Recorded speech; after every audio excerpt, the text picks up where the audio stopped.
Okay, and we are live. Yes. Okay. And just a reminder for the anyone who's a panelist, if you want to put things in the chat, if you go to the chat and select everyone, because I think the default now is host and panelists. So you want to go in there and select everyone, so everyone can, read your amazingness. Okay. So. All right, so while we wait for more attendees to come in, hello audience members, we're going to do some warm-up activities. And these are just going to be casual questions for the composers as we wait for everyone to pile in. So we'll just do the order of Melissa, Chihchun, and then Theresa, just as in the banner.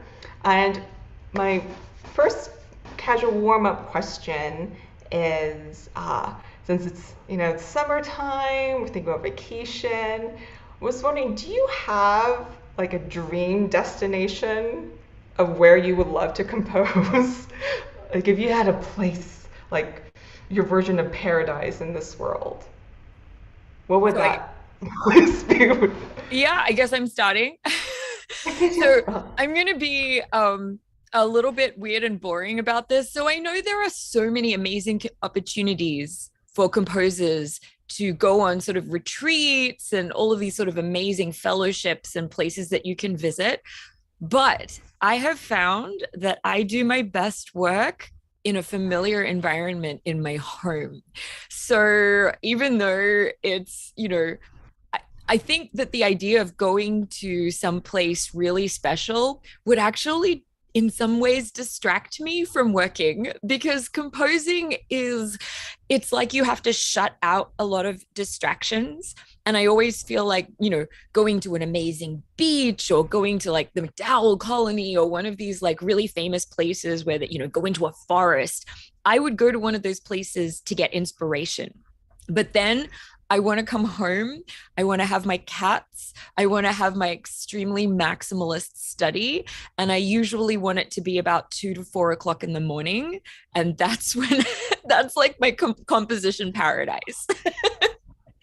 I love it. Definitely go night owls. But I love your point about like we'll go there for the inspiration. Then we come back with our cozy, familiar environment at Exactly. 2 a.m. in the morning. Like, I love it. Thanks, Melissa. Jichun, do you have like a paradise in terms of where you want to compose? I have to say that I'm so in line with Melissa's belief too. Yeah, I mean, it's like I truly has gone through several occasions that I was on vacation, a very beautiful site. So I was thinking that, oh, I can actually inspire, but it's actually a very torn frustration situation in that type of environment because I want to enjoy, I want to have fun, but at the same time it's like, oh darn, I have a deadline. This is really unfair. Yeah, so I was looking at all my family members or whoever came along, and they were having fun while I had to lock myself in the room and looking at my screen and composing. Is like, okay, this is just so unfair, and it's just, yeah, I enjoy my room. Yeah, working in my office, just like Melissa says, I mean, we are all 9 hour. I can actually, put all night out. Yeah, so it's like, I can work, anytime I want. I have 4 screens, I can do whatever things that, on my own time. So yeah, I prefer my own office in comparison. Although, sometimes I was thinking, oh, taking on the opportunities to be, in a residency somewhere, but it's like I really just enjoy and have fun in that type of residency situations, not to work. Yeah, so yeah, that would be my answer as well. That's very fun. And to make it fair, everyone else, when you're composing, everyone else should compose too. We could do that. And Theresa?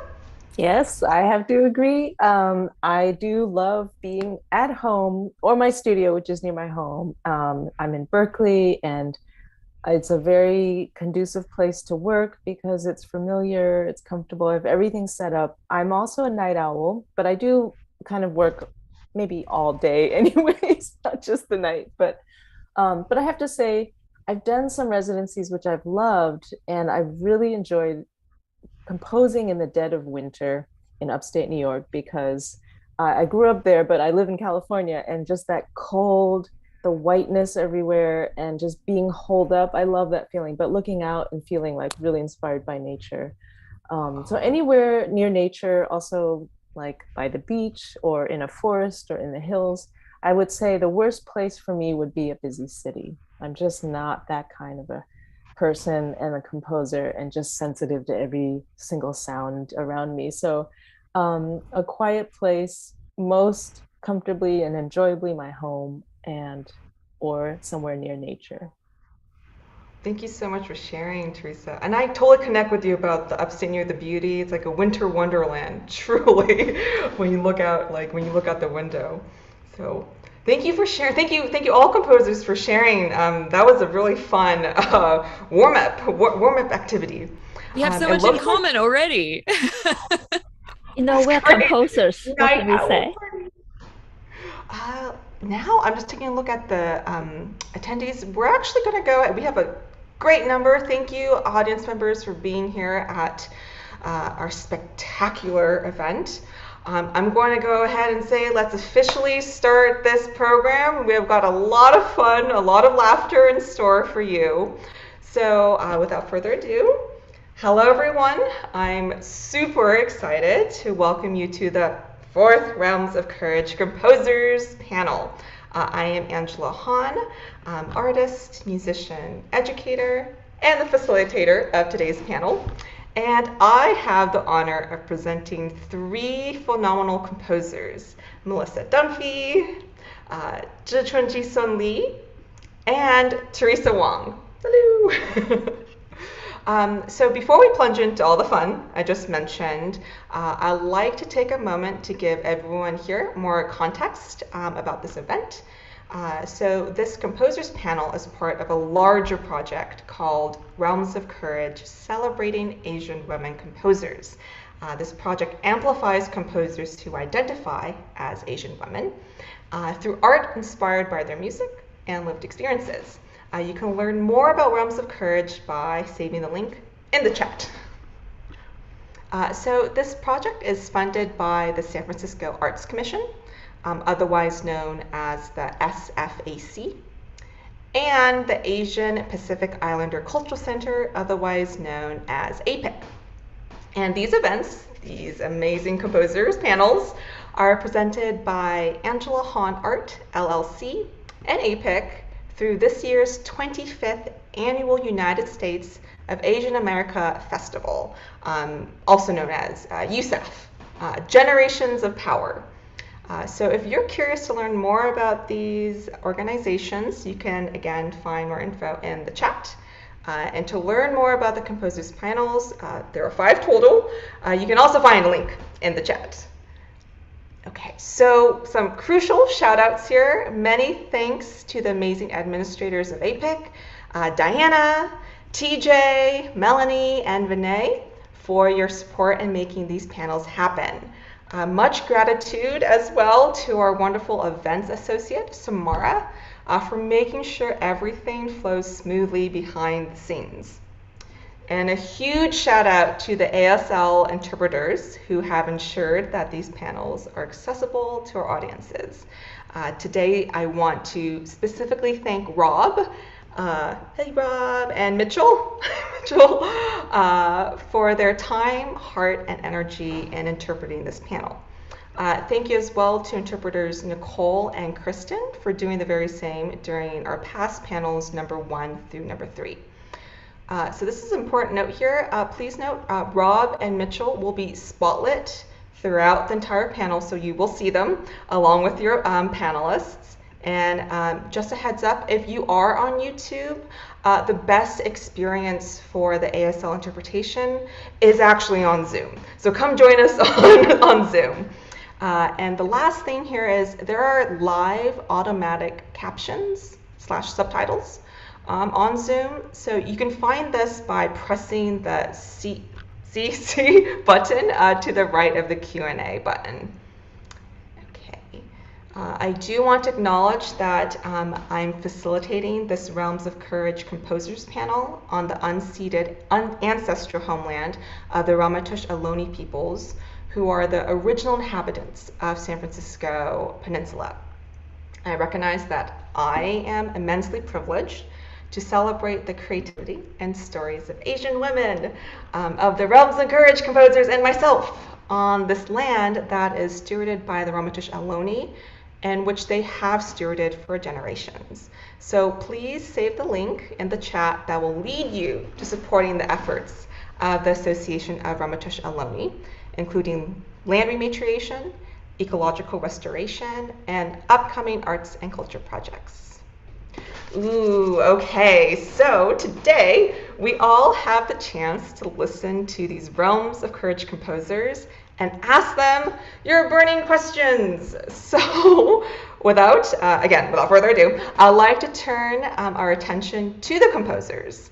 So composers, could you please introduce yourselves and share 1, your name, 2, where you're currently located, 3, who are you as a composer, and what's your work about?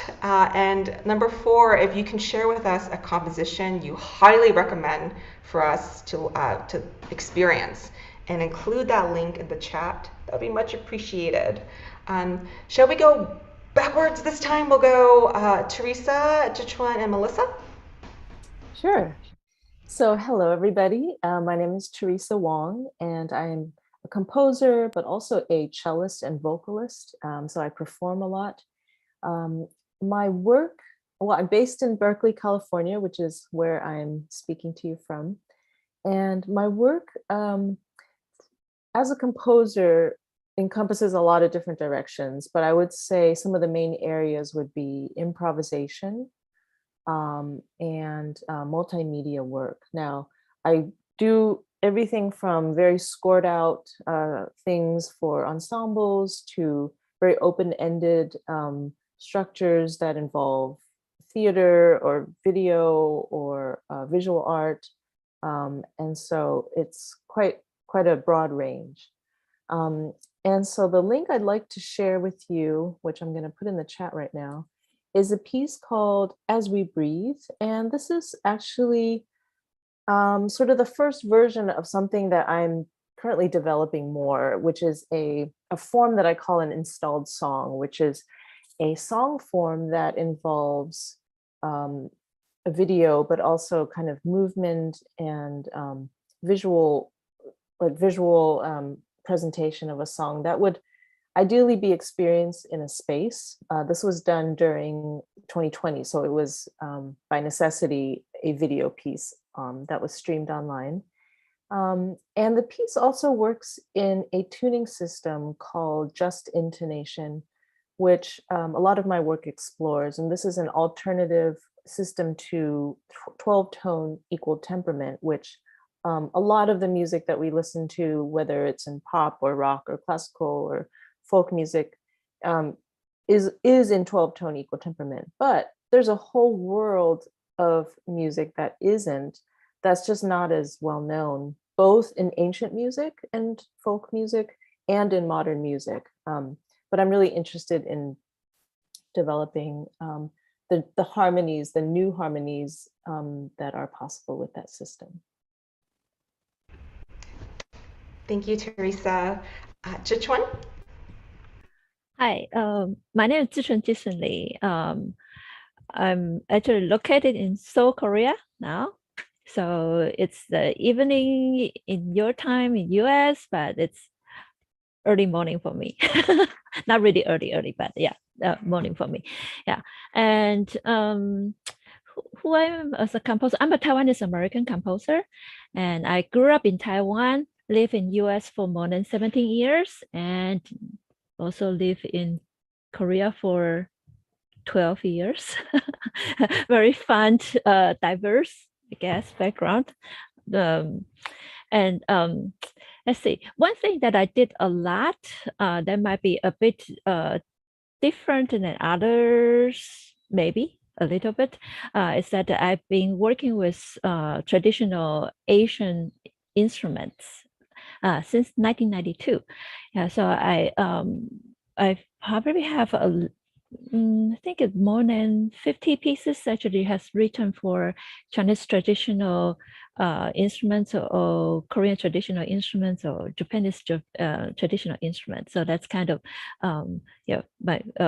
one of my emphasis for my composition. But of course, I actually have also worked with all different type of mediums, like just Western instruments, ensembles, orchestras, choirs. One thing I don't do much is electronic music. That's not quite, I'm not that good with technology, unfortunately. Yeah, and one piece that I would like to share, I know that there are a lot of audience actually are young kids. Yeah, so there's a piece that I wrote last year, and I'm going to put the link on it on the chat. This piece is called Bagatelles, and it's based on four movements, four basic concepts. But the fun thing for the children, I hope, it is the last movements. The last movements is statues. And I don't know if you guys know, watch the Korean drama that is very hip at the end of last year. There's a piece, there's a Korean drama called, what is that?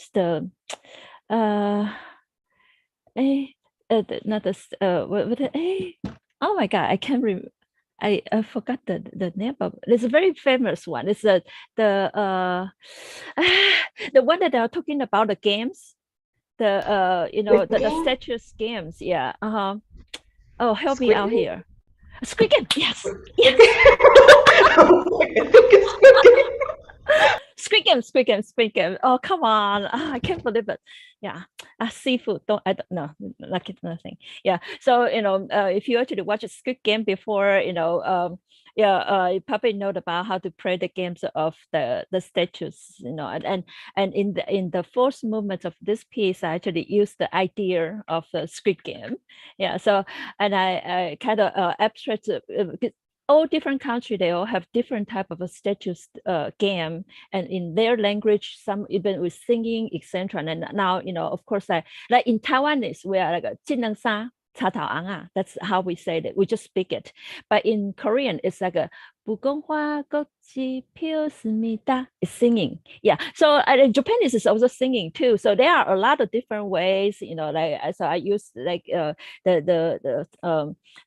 games from Germany, from Dutch, Finland, then of course, US, the green light, red light. So, I find it's kind of fun and entertaining in a way within the contemporary music. So, and it's all actually performed by the traditional Chinese instruments.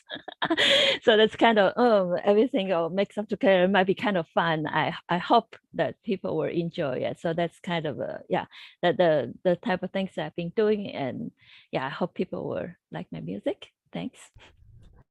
Thank you so much, Chihchun. And Melissa. Hi, Melissa Dunphy. I am coming to you live from Philadelphia, but as you probably can tell from my accent, I am not originally from Philly. I grew up in Australia, and then I fell in love with an American, and we've been married now it'll be 19 years in September. So I am now an American, and I live in Philly, and I love it here. I originally I played a lot of music as a child, and then I came to composition through theater. I was also a professional actor for a long time. And got an opportunity to write some music for a production of A Midsummer Night's Dream. That's how I started composing. My work focuses a lot on vocal music because I love working with text. And I'm also a big advocate for writing music about the things that you have very strong emotions about. And the things that I tend to have very strong emotions about are politics. So I'm pretty well known as a composer who is unafraid of approaching very political topics. And I also have a thing for very unusual texts, texts that people wouldn't necessarily think are settable to music. So the piece that I'm going to share with you sort of combines some of these things. It's N400 Erasure Songs, which is a choral work that I recently composed for the tenor bass chorus Cantus in Minnesota. They approached me and wanted to do a concert about immigration and the concept of home. And back in 2008, I became an American citizen, and I filled out the N400 application, which is all people who want to become US citizens who are born in another country have to fill out. It's a very interesting form, and several, well, at least two poets have created erasure poetry, which is poetry where you take a pre-existing text and you take a Sharpie or a black marker and you cross out words to create a new poem from what's left inside the bits that you didn't cross out. So two poets that I used text from to create this piece, Laurel Chen and Nina Polari. They are both immigrants. And I did my own erasure poem of the N400 form to create this 3-movement piece, which there's a link to the video in that link that I just posted in the chat. And you can hear Cantus perform it. They're an incredible choir, and I absolutely adore working with them. Ooh, very exciting. Thank you, Melissa. Okay, so audience members, before we add anything more to the chat, you may want to save all those links provided by our wonderful composers here, because we're moving on to our games. So the theme of this panel is courage, realms of courage. Theme is courage. So we're going to get ready to play our first game, which is spin the wheel. Okay, so how are we going to play this? Okay, so in a moment, we're going to pull up an image of all the possible questions. Okay, and then I will read out loud the questions. Please note that once I pull up the image, it is possible that you might not be able to see Rob and Mitchell anymore just for a moment, but please note that I will be reading the questions out loud, and then also you will be able to see the questions and read them. And afterwards, we're going to pull up the actual wheel, and the composers are going to spin the wheel. We'll actually spin the wheel for you, but you get to say, the composers get to say spin, and whichever question whichever pie slice the arrow lands on is the question the composer will answer, and that will go into the chat. So if we can pull up the list of questions now, there are 8 total. Okay, so number 1, when have you achieved the impossible? Number 2, can you describe a time in which you turned a mistake into magic? Number 3, when and how have you surprised yourself? 4, can you describe a time in which life asked you to step into a greater version of yourself? 5, how do you approach the unknown? Number 6 is, can you describe a time in which you created your own opportunity? And number 7, what are things unique to you that no one can take away? And finally, number 8 is, what motivates you to get up every day and continue chasing your hopes and dreams? And composers, if you can answer these questions from your experience and perspective as composers, that would be fabulous. You'll each have about 2 to 3 minutes to answer the mysterious question that you'll land on. So if we could close out of this question image, and we're going to pull up the wheel. And I know Chihchun, you haven't started yet, so we'll go Chihchun, and then we'll do, let's see, Theresa, and then Melissa. Any ads you see here, we do not endorse. We just are using the wheel. Okay, so Chihchun, you can unmute at any time and let us know when to spin. Now, Dun, dun, dun. stop.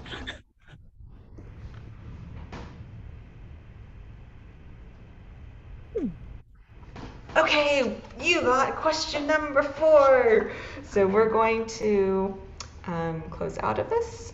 And then question number 4 is, as a composer, can you describe a time in which life asked you to step into a greater version of yourself? Very, very interesting questions. I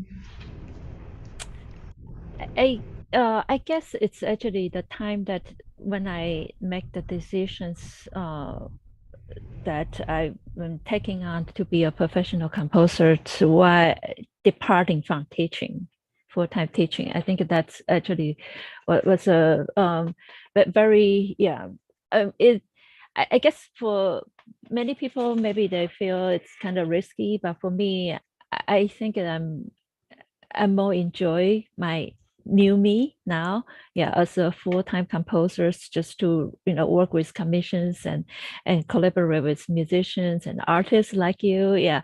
So I think that's actually my best point, to make myself into a greater version of myself right now.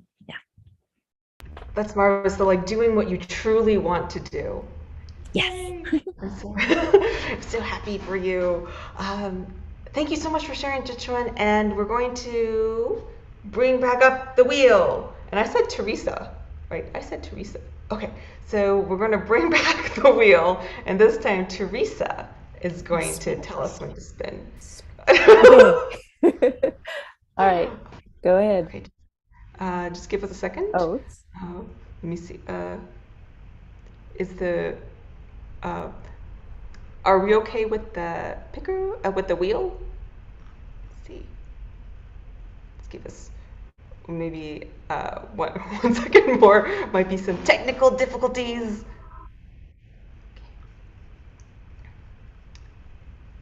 Let me see. Okay, here we go. Oops. Okay. So. Okay, you can go ahead. Spin. And stop. I don't think it stops. Okay, number 3. All right, Theresa. Let's take a look. Ooh, this is great. Okay, so during your journey as a composer, when and how have you surprised yourself? When and how? I think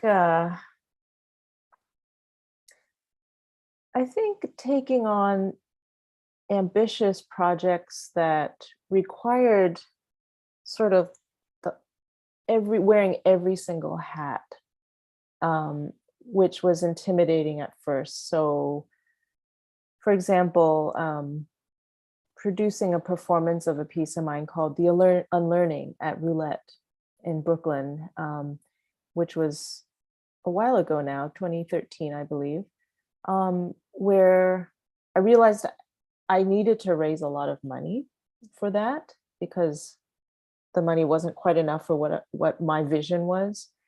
I composed the music, I performed the music, and I commissioned 2 filmmakers to work with me, and I had another performer I was working with.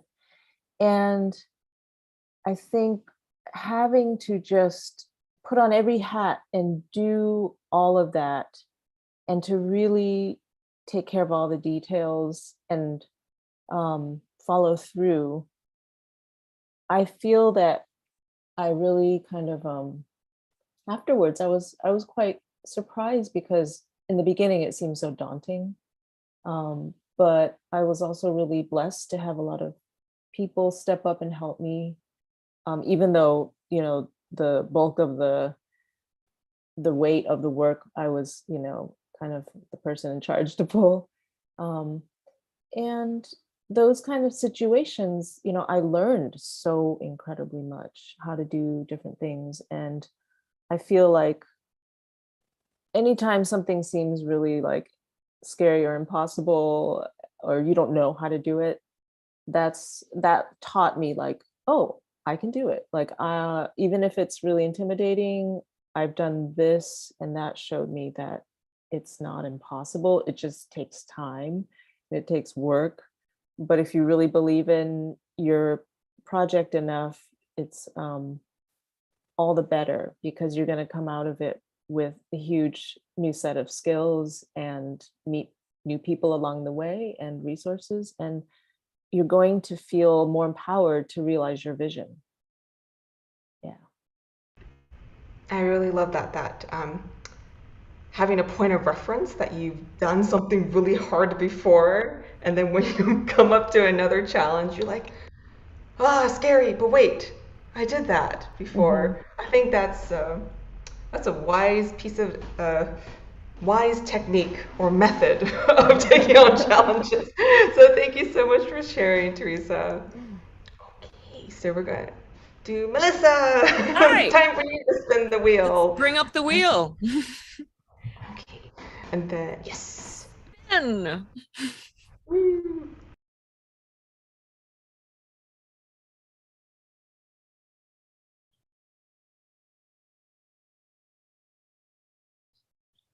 All right, number one. Number one. Ooh, this is exciting. So, Melissa, as a composer, throughout your time as a composer, when have you achieved the impossible? I am going to say it is the first piece of music that kind of put me on the map as a composer, I suppose. So I came to composition later in life than a lot of people in classical music think you should start composing. I decided to become a composer when I was 24, and I didn't have a music degree, so I went back to school. So I was an older undergrad than a lot of people who were in class with me. I had kind of a chip on my shoulder about that. So I kind of thought, you know, I have to knock it out of the park. I have to write something really big. And I wrote a piece of music, a 40-minute long neo-Baroque cantata called the Gonzalez Cantata. I actually joined choirs in undergrad with this ulterior motive of befriending enough people, like being this networker, so I could get enough fellow undergrads to sing in my senior recital. And when it was over, I thought to myself, you know, I think this should live outside of academia. I feel like this is the kind of piece that should exist in the world at large.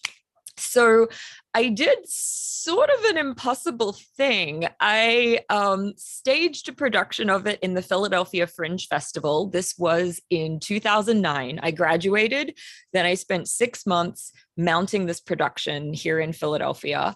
I obviously I wrote all of the music. By the way, the piece was about former Attorney General Alberto Gonzales, who was the Attorney General at the time during the Bush administration when I was writing it. And it was about his hearings in front of the Senate Judiciary Committee, and all the text was taken from those hearings. I also flipped all of the genders of the people in the hearings. So there were 19 women and 1 man on the stage.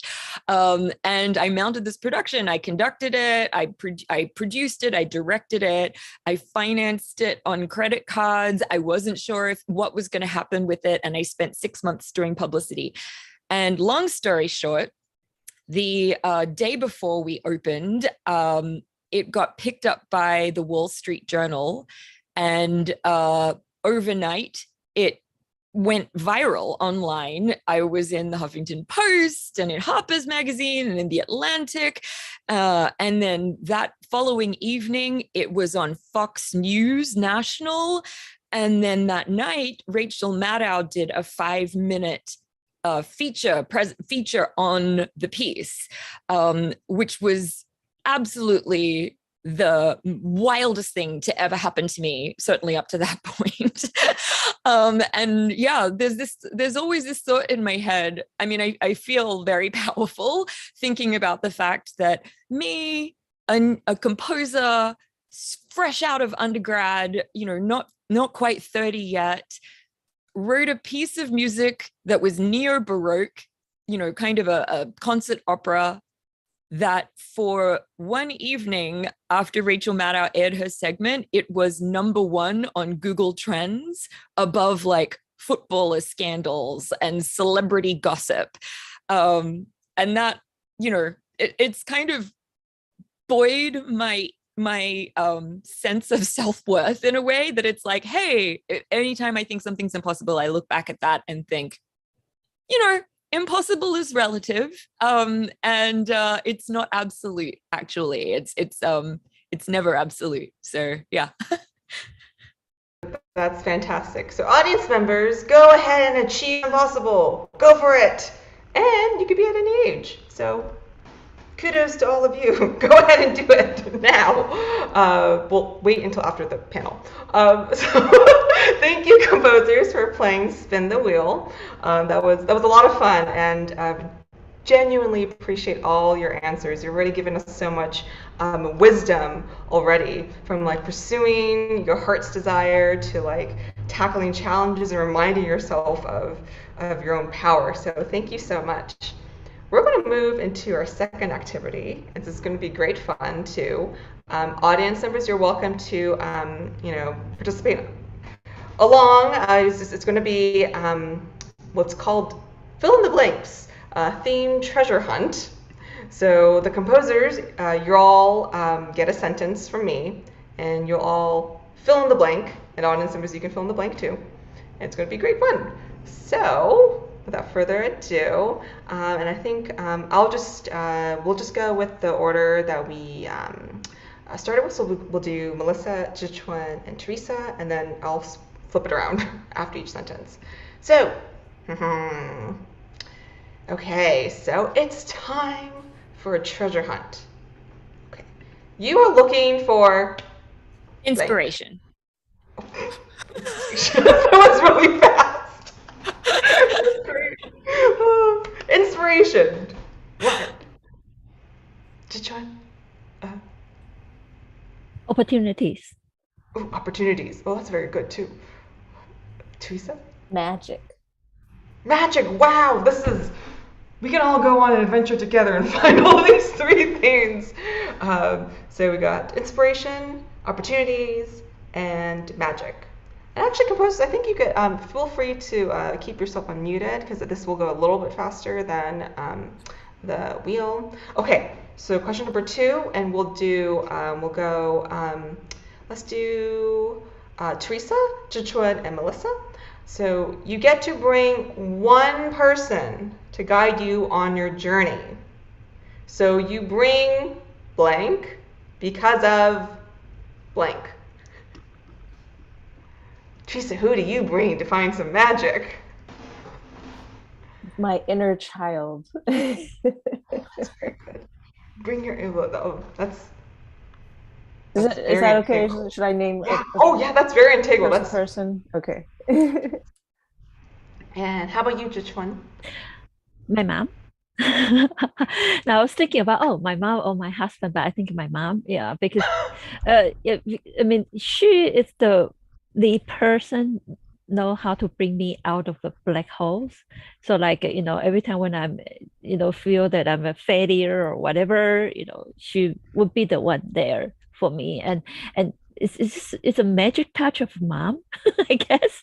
Yeah, she's also the person can pull me out. So mom, definitely. Mom's so important. Thank you so much, Chihchun. Melissa?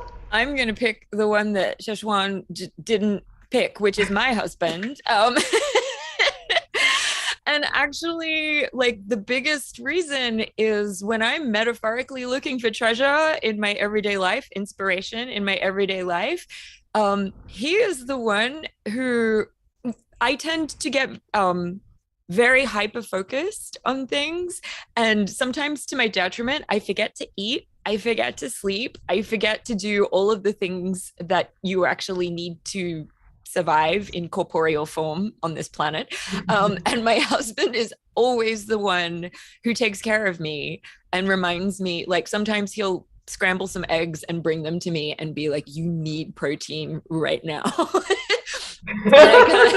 I cannot think of anyone else who would be better suited to guide me and keep me from falling apart. Oh, I love this. So while you're like, treasure, treasure, he's like, eggs, eggs. Yeah, he's like, hey, slow down. The treasure will still be there. Wait a second.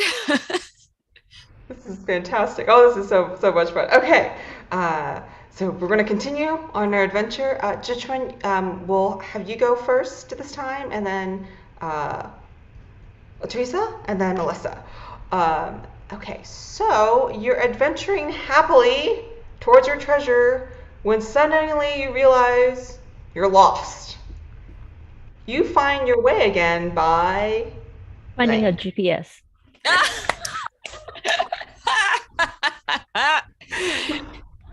Just joking. Okay, if GPS unfortunately not available during the treasure hunt, then I guess enjoy being lost, and then just enjoy the ride and follow the instincts. It will not go worse than whatever. And because it's treasure hunt, so hope for the best.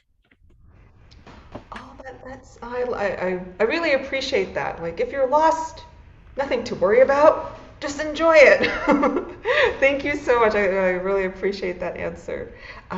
Theresa? I guess letting go of wanting to know where you are and then enjoying all the things that you discovered that you didn't expect.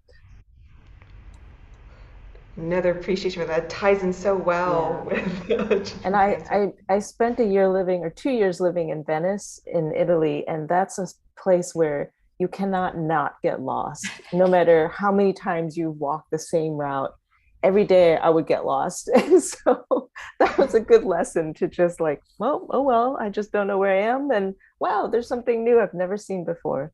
So that was a good a reminder that it can be okay. That's a good place to get lost in. True. Thank you. And Melissa?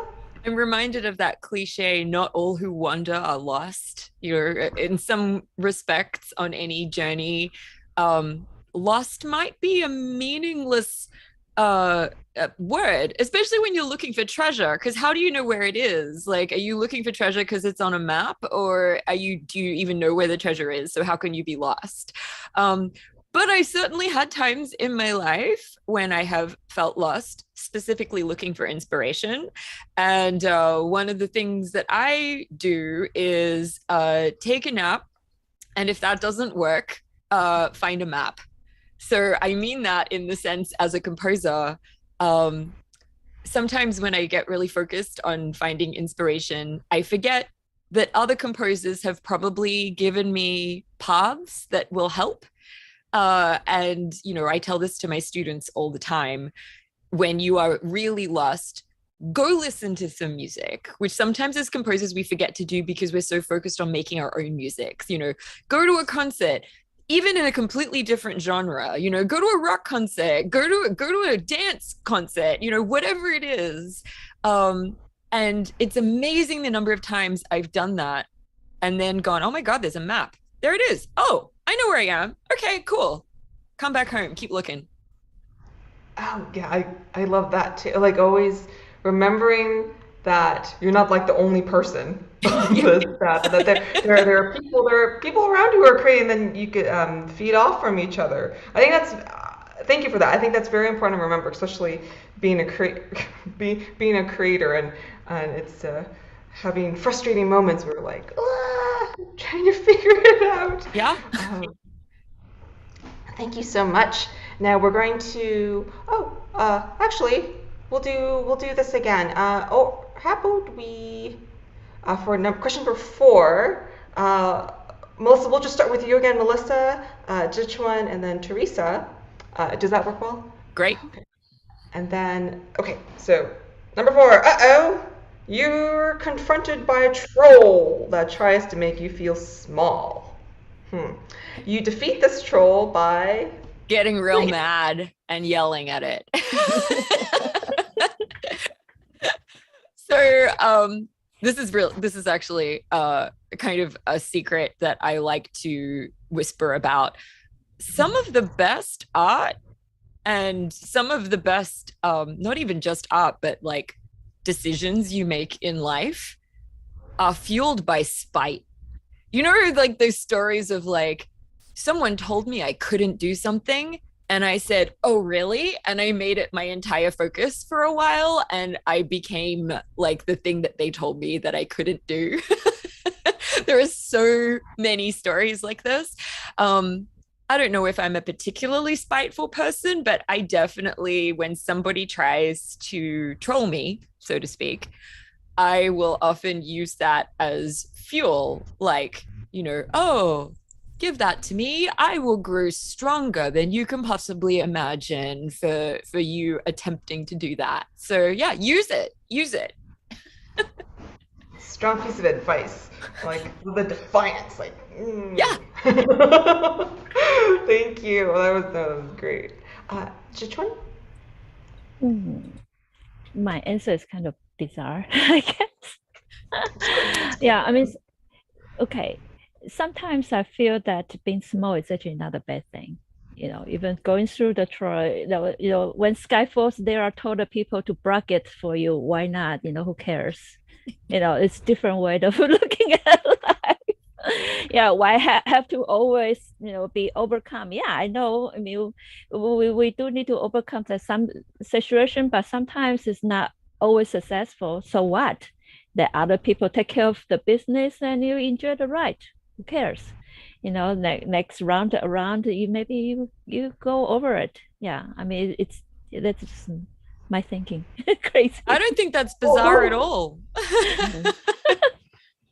I definitely, yeah, that's a good piece of wisdom too. It's like, you're small, embrace it.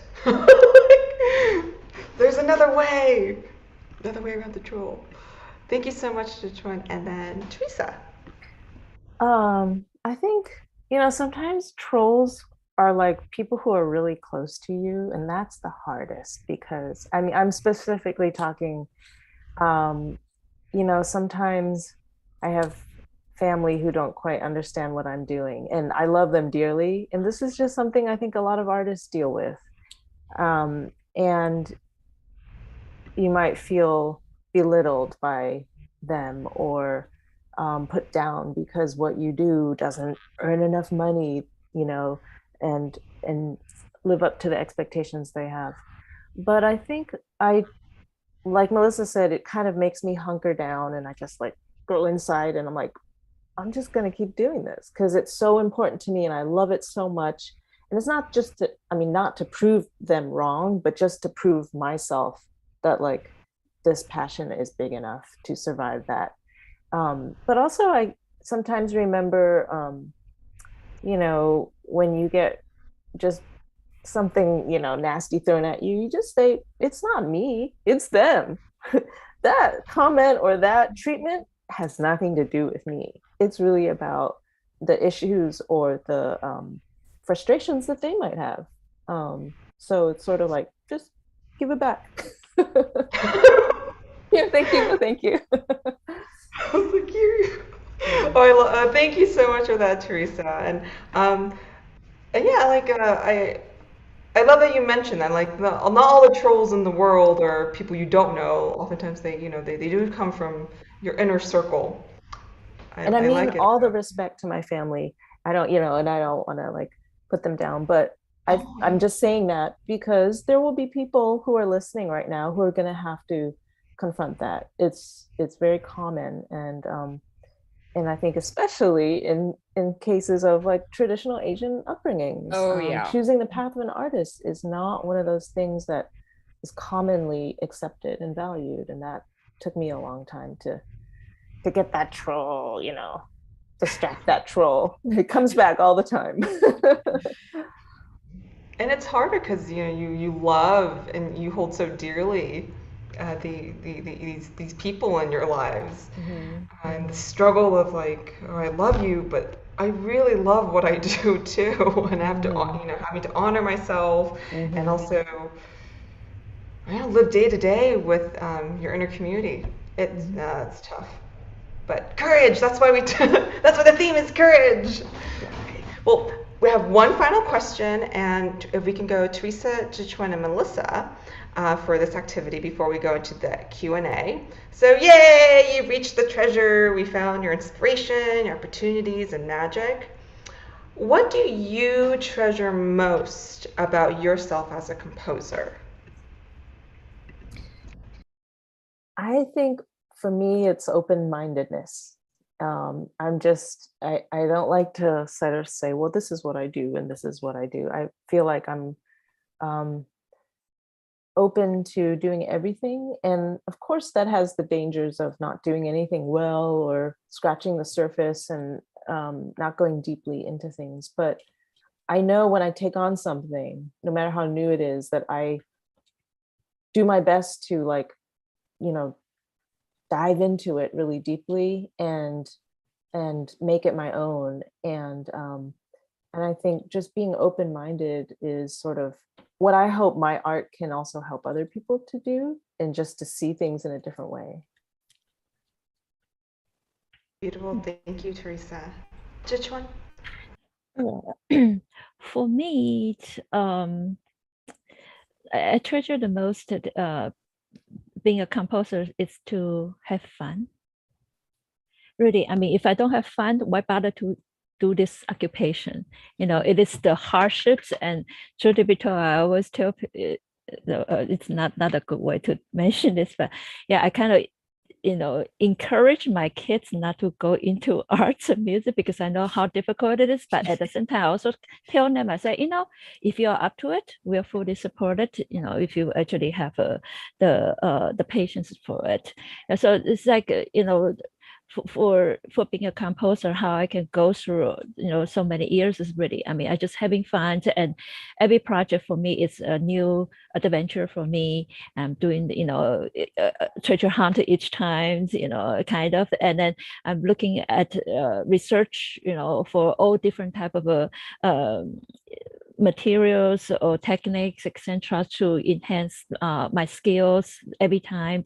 And also, I think being responsible and respectful, for all the music that I've been working on. That's it's I think it's the most treasure for me for being a composer. And it's an occupation. I love to be a composer. I mean, what can it be wrong? My hobby is my occupation. Did everyone hear that? It's like happiness can be your occupation. Having fun can be actually what you do for a living. Thank you so much, Chihchun. And then Melissa.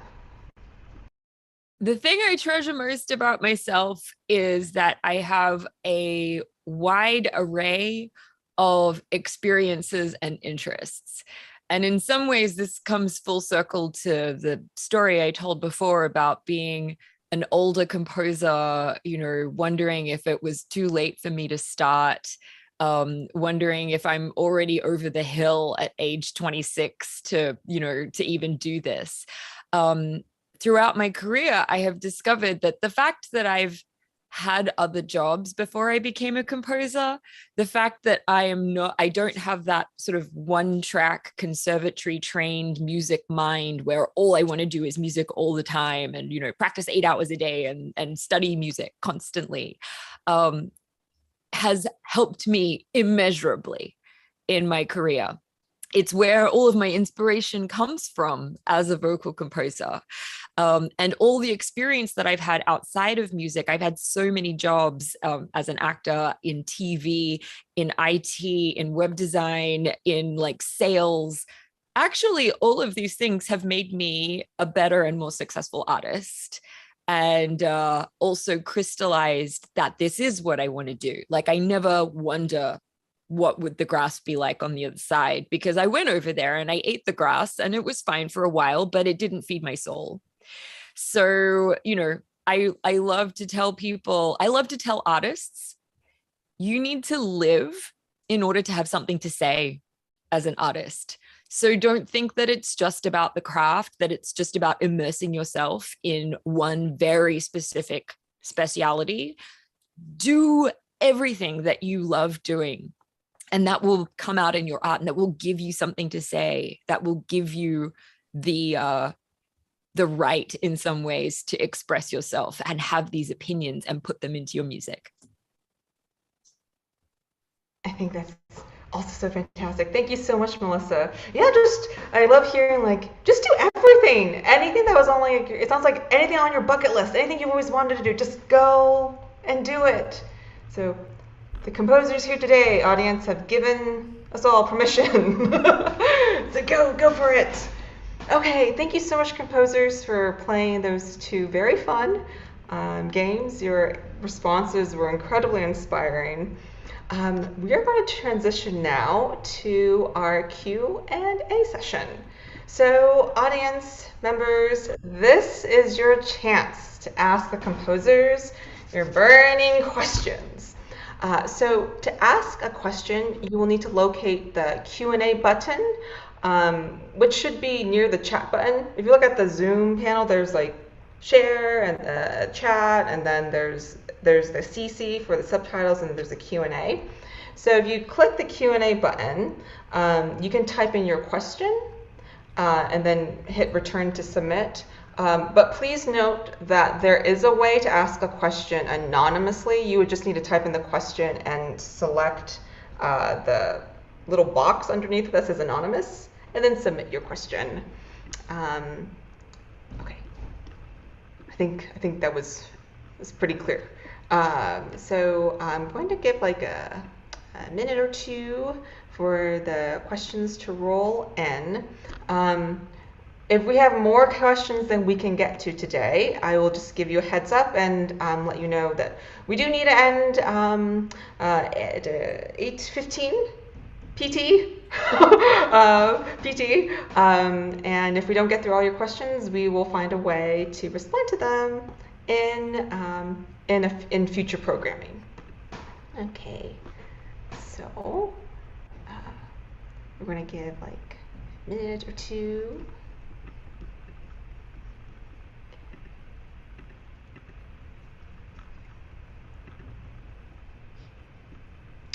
And then we'll start. I feel like we should compose some hold music while you do that. But there's one question already, though. Yes, we do. Oh, two. Okay. I think it just takes a little bit to just type in. Pardon for the silence. I've been teaching my students the rests are as important as the notes themselves. Okay, but we'll get started with our very first question. How much time did you spend on studying music when you were younger, maybe 10 years old? Thank you. And I'll say, composers, you can. I'm just opening up the floor to you. Who would like to respond first? Should we just respond by speaking or typing or? This will all the answers. Thank you, Theresa. Will be all the answers will be live. So you will just speak your answer. I could answer the first one. When I was about 10, I would spend about an hour and a half on music. I mean, I was a cellist and a pianist, so I would practice an hour piano, half an hour at that age of cello, and that was kind of it. But I just loved music so much, so I would listen to records. I would, maybe try to transcribe a tune I really loved. So there was all that kind of extra stuff I just did on my own. But I think as a young child, it doesn't have to be copious amounts, hours and hours. Just regular time is, I think, the most effective doing anything. Consistent practice. Thank you, Theresa. And actually, composers, all of you will answer the same question, and then we'll go to the next one. So thank you, Theresa, for your response to the first question. Melissa, I'll go next. I just want to say I am not the greatest and most conscientious practicer of music, which is probably why I'm not much of a performer, at least not in the classical music conservatory model of, oh, I want to be a concert pianist. Oh, I want to perform professionally in an orchestra. I love performing. But I was never the kind of kid who would sit down at the piano for sort of 3 hours a day, which is probably why I'm a composer. But I loved music so much. And I loved my lessons. I studied piano and violin as a kid. I mean, very cliched Asian daughter thing to do, I guess. But I loved doing it so much that it actually got to a point where my parents would almost use it as a bargaining chip on me, like, you'd better get an A+ in math this year, Melissa, or maybe we'll have to make you give up an instrument, kind of thing. Or, like these sort of very, and that was the thing that I was like, oh no, now I really have to study math, otherwise I'm gonna have to give up the piano or something like that. So that's sort of, looking back at that, I sort of think, well, it's clear where my passion was. And going back to the earlier point about sometimes your family doesn't quite understand where your passion could lead. It doesn't seem like the most secure path. They used that as that chip. Like, they really wanted me to go into a science, preferably to become a medical doctor. That was a big thing in my family, to do that. So, I don't think I have friends who were child prodigies, and they practiced for hours and hours a day. But I don't think that that's necessarily what music is about. So, think about if I had my druthers with young music students, I would want them to really think about what it is that they love about music, and thinking that through deeply is far more important to my way of thinking than you must sit down and practice for this many hours a day, otherwise you're never going to make it as a musician. That's not true. It actually, in musicians in so many other genres, like, that's never actually been true. And it's certainly not true for being a composer. It's about how much you love it and how deeply you think about it. It's really important. Oh, I wish someone said that to me when I was 10 years old. It's a dangerous thing sometimes to say to young people, because they think, oh, did Melissa Dunphy just tell me that I can just not practice? And maybe that's not what I'm saying, but... This is great. I love it. Oh, well, thank you so much, Melissa. And then, Chihchun, could you please also respond to the same question? Yeah. I mean, for me, I think 10 years old is a young age. Yeah, and when I was 10, I think I practiced every day just because. Okay, I grew up in Taiwan, in Asia, Asian country. What do you expect? I'm just kidding.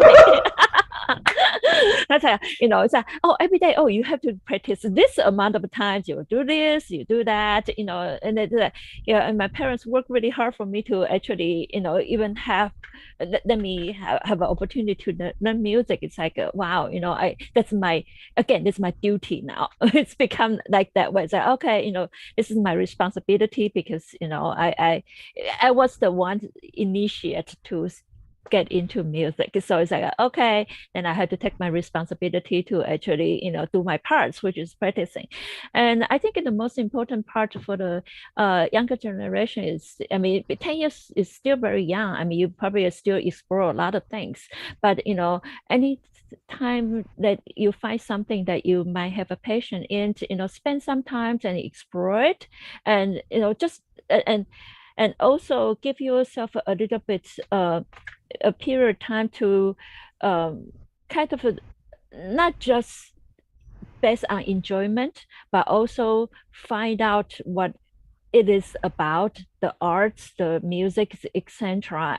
And you might find something that going through a period of time, you might find that okay, this is exactly what I want, or maybe a little bit later on you find that okay, maybe this is really not up for me to do. Yeah, but give yourself some chances to explore. I think it's quite important, but don't give up so instantly. That's also another thing.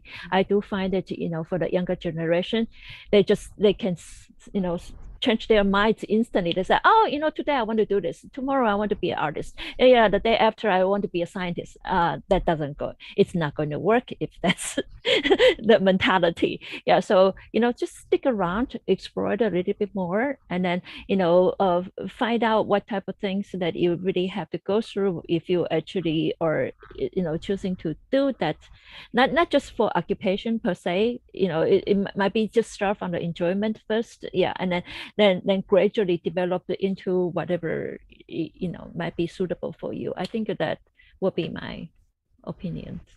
Oh, that's on this. Ooh, this is such juicy pieces of advice. And we've got like explore your music, like your passion, stick with it. And we got like be consistent, and also pardon, I was like, I had this beautiful epiphany in my head and it just like exploded. But also like Melissa was saying, like think deeply and openly about it. I think all those four things. Gosh, I really wish someone said this to me when I was 10. But if you just saw, I just had this big epiphany, like, whoa, this applies to me now, and I am almost in my third decade. So this is important pieces of advice, even if you're not 10. So thank you so much for asking that question, and thank you composers for responding. Just as a heads up, it is 8:06. I think we might go a little bit over 8:15, but not too much. After I think we just want to get through, be able to respond to these two other amazing questions. So we have another question asking, this webinar is about courage. What would you say to someone who wants to be an artist full time, but does not have the courage for it? I'm going to jump in. Can I just jump in? Yes. So as I said at the top, I just came back from, or maybe I didn't say it live on the air. I just came back from the National Puppetry Conference at the Eugene O'Neill Theater Center in Connecticut. The Eugene O'Neill Theater Center is known as the cradle of American theater. They do workshops, a playwrights workshop and a musical theater workshop. Lin-Manuel Miranda got his start there. Like all of these incredible people got their start at this conference, at this facility. And there's a motto at that facility. I've been working there for well over a decade at this point, every summer. There's a motto: risk, fail, risk again. This, I've come to realize that oftentimes our fears as artists are self-imposed limits that maybe shouldn't be holding us back. Because I know as an artist, exposing yourself to audiences, to, failure can seem like the biggest, hugest, worst thing in the world, like the idea of failure. But there is no path in life where there isn't a risk of failure. And certainly in art, there is no path in art without the risk of failure. So if I were to give direct advice to someone who is saying they want to become an artist, I think that was the most important part there. They want to be a full-time artist, but they're not sure that they have the courage for it. I like to work out my when I come to a conundrum like this in life, I like to work it out on paper. Get yourself a big sheet of paper, write at the top of one pros and the other one cons. Okay, so in the pro column, what would be the things that would enrich your life about being a full-time artist? And in the cons column, all the things that you're afraid of that might happen if you become an artist. Is it the financial aspect? that's a real concern. You may have to think very carefully, can I afford to be a full-time artist? That's, getting real here. That is a concern. How will you earn that money? When you say you don't have the courage to become a full-time artist, what does that actually mean? What is the bit that scares you? Is it the exposure? Is it the money? Is it the uncertainty? What is it? And then list all of the pros on that other, compare them side by side, and really think about, you're at this crossroads, what are you going to do? And one of the reasons that I became a full-time artist was that I went through this kind of calculation in my head and went, I'm not sure that I could get to the end of my life and not live with a massive regret if I hadn't tried. If I tried and then I failed, then I can pick myself up and keep going. Like, what is the worst consequence of failure in this example? It might mean that I'm financially on my back foot. It might mean that people laugh at me. It's like, all of these like things that happen that I would classify as failure in my head at that time. And then what's the other consequence of not doing it? Being, sort of bitter and resentful that I didn't try. And I kind of went, that's actually worse. That would be worse, to not have respect for myself because I didn't try, because the risk wasn't actually as great as I thought it was. So yeah, I'm always, think about that. And maybe you will decide that it's not worth it at this time for whatever reason. Then at least you've considered all of the sides of it and come to a thought through decision that's not just based on, well, my stomach was flipping out with fear. You know what I mean? That to me is courage. It's not about not having fear. It's about facing those fears, looking at them kind of a little more neutrally and figuring out what are the worst consequences in both cases, comparing them and going, okay, it's actually simpler than I thought. Woohoo! That was fantastic. Thank you so much, Melissa. Theresa or Chihchun, who would like to respond next? I actually completely agree with Melissa's point of view. In fact, that was my thinking as well. It's like, everything, I mean, being an artist is basically, especially full-time artist, yeah, you do need to actually take a look at pros and cons, sit down and then, make a list just to go through and then see which part actually convince you the most. Yeah. I think that's actually the wise way to approach this. Yeah, I mean, it's being an artist is not everybody can do it, but it's also, but once you have that talents and somehow just because you are discouraged or you don't have a courage to do it and then you lose the opportunity, that's very sad as well. So yeah, I think fair games to actually just take a look at everything all in a plan view, write it all down, what is pro, what is con, and then make a decision from there.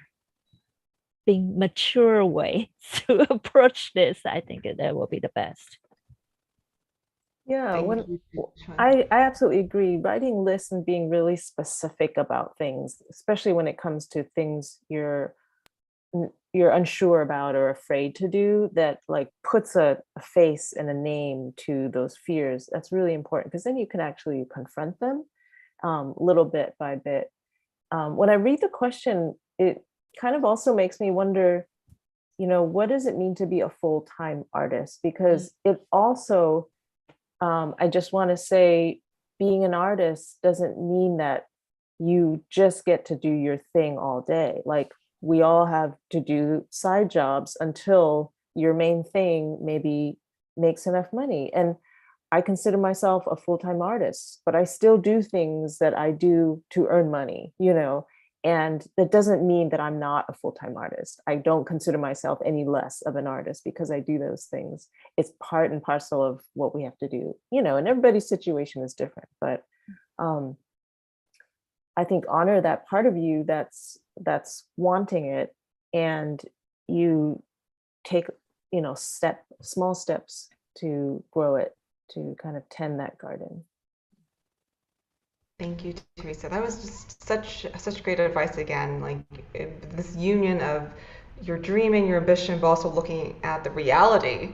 I think that's when we truly create possibility for ourselves and can actually attain what we want. So thank you, composers. We're going to go to our last question now, and then I'll make my closing statements.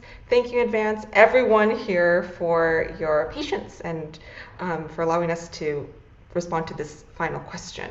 The final question is, as an Asian living in the US, sometimes I feel that people in my field pay attention to my work only when my work is identity related.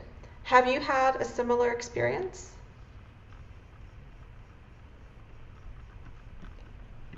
I feel a bit rude just jumping in again because I was the first to speak last time. Oh, no, it's popcorn time. Please go ahead. I'm going to say something that I've said to Angela before in a previous conversation that we've had, because it's a little bit of a radical. I did say earlier in this conversation that, spite fuels me sometimes, but I'm going to say this. Own it.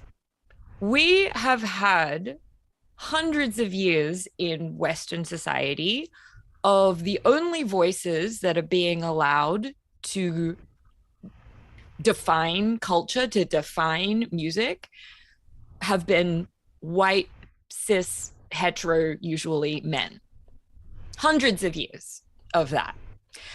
And let's just pretend for a second and look at this through, capitalist economic theory. What happens when you make something scarce in capitalism? Its value goes up.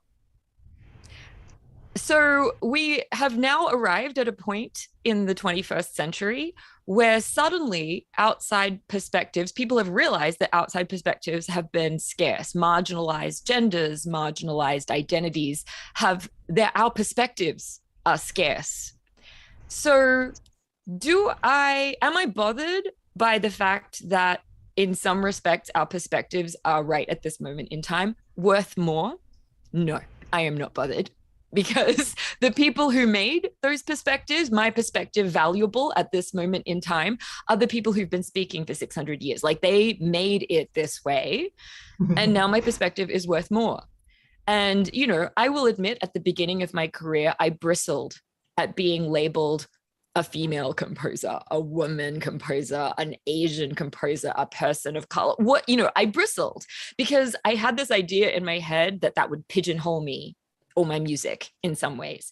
And the longer I've gone on in my career, the more I've realized that for hundreds of years, we have accepted the default as being this default identity. And those people also succeeded because of their identity. It just wasn't spoken about and it was considered neutral.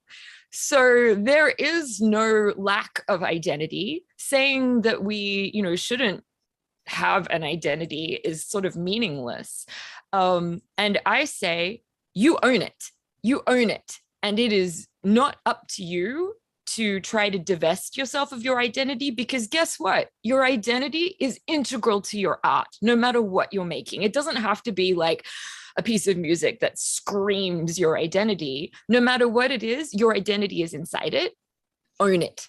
That's really important, I think, as an artist, and for us moving forward with the improvement of our culture and the diversification and inclusive nature of our culture. Powerful second time around too. Thank you, Melissa. And then composers? Yeah, for me, in fact, for the earlier age of my being a composer, a professional composer, I always kind of laughing at the saturation when people are talking about genders, the different ethnic backgrounds, etc. Because I never had any positive outcome when I link it with that. When in my earlier ages, I did much better when it's regardless the genders, regardless the age, regardless anything. Yeah. So, when I was at the school and people were, I have my colleagues always, the female colleagues always talk about, feminism, we got to speak up. I always think about, how can you identify a piece of music? This is male, this is female. It is it's crazy. Yeah, but then I still believe what I believe, since then up until now. But like Melissa says, I mean, nowadays the situation's quite different. And when we're talking about the environments that, yeah, the why male dominance for so many years, and finally our voices somehow being raised up, I'm enjoying the ride.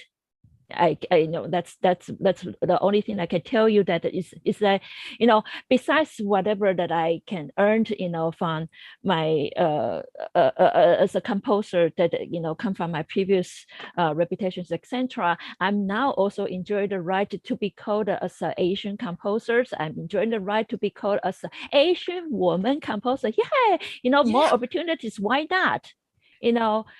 That's great. Anything can bring us more chance to actually let people hear our voices. Why even despite it? I count it as a positive. Yeah. So I mean, I that's my point of view. It's like regardless, whatever who I am. And like Melissa says, I mean, my music actually already spoke for myself as who I am as a composer. Yeah, regardless of genders, etc. But doesn't matter. I mean, I am Asian woman composer. Yeah, and I'm proud to be it. Yes, here. I agree with all of that. Yeah. To go back to the question, like that you feel your work is only paid attention to or more often if it's identity related. Have you had that similar experience? I have to say I have and I haven't. So a lot of my work does not directly address identity in a way like to be overt about it. And I feel, especially when I first started composing, I wasn't really focused on that. And I feel like I had a certain amount of, success and traction when I started out. Then it became more important for me to address my own identity, being Chinese, being queer, being a woman, and all of these things. Not that it's necessarily overt in some of my pieces. Sometimes it's very much kind of, coded, or it influences the way I write about something. So I would just say, yes, sometimes I feel like, especially like grant committees or, things you apply for, it is kind of a trend that people want you to address political topics, social topics, identity topics. If it doesn't feel genuine to you, don't do it. Because what's going to last, for the long haul, as far as being work that's, has integrity, that has authenticity, is going to be what feels most true to you. So if it does have to deal with identity, you should do it. If it doesn't have to deal with identity, don't do it. Yeah. And, maybe sometimes you just kind of have to explore, like, if it feels uncomfortable to do it, maybe just try it. It might actually open a door. So that's what I would say. Such powerful words. What a way to conclude this panel. Thank you, composers, for your words of wisdom. I'm definitely taking it all in. Heart, body, mind, soul, spirit, everything. So thank you so much again, everyone, for your wonderful patience and your attention. This concludes our fourth Realms of Courage Composers Panel. A huge round of applause for Melissa, Chihchun, and Theresa for inspiring us with, again, your stories, experiences, and words of wisdom. Thank you for sharing your time with us. Again, audience, please see the links in the chat that go directly to their websites. Another shout out to APIC and Samara for ensuring the smooth flow of today's panel, as well as to Rob and Mitchell for their vital work in interpreting our incredible conversation. Once again, thank you to the SFAC and APIC for supporting the Realms of Courage Celebrating Asian Women Composers Project. I'd also like to thank the following organizations for making USAAF 2022 Generations of Power possible. Again, SFAC, San Francisco Grants for the Arts, California Arts Council, a state agency, Zellerbach Family Foundation, and Start Small. And I'm almost done, I promise. Audience members, I'm grateful to you for taking the time to participate in this composers panel. Thank you for supporting Pacific Islander and Asian American arts. For those of you in the Bay Area, let's work together to keep the San Francisco Bay Area a place for Asian Pacific Islander art to thrive. Please email your district supervisors and tell them why this arts community is important to you and why you want them to continue supporting API art. Everyone, thank you once again for attending this event, and stay tuned for the next composers panel on Sunday, June 26th at 11 a.m. PT. Blast one! Thank you, everyone. I will see you next time. Thank you so much. Thank you, Angela. Thank you, everybody.